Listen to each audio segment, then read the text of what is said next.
ستا هر یو قول دی د ژوند د تجربو په رقم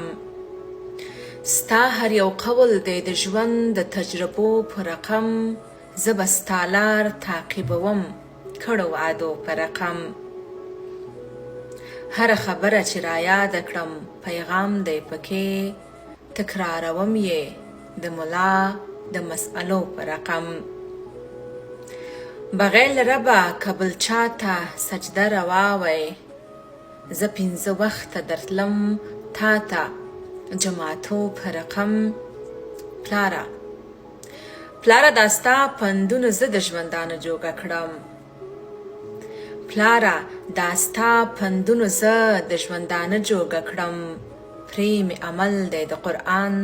د سپارو په رقم پرې مې عمل دی د قرآن د سپارو په رقم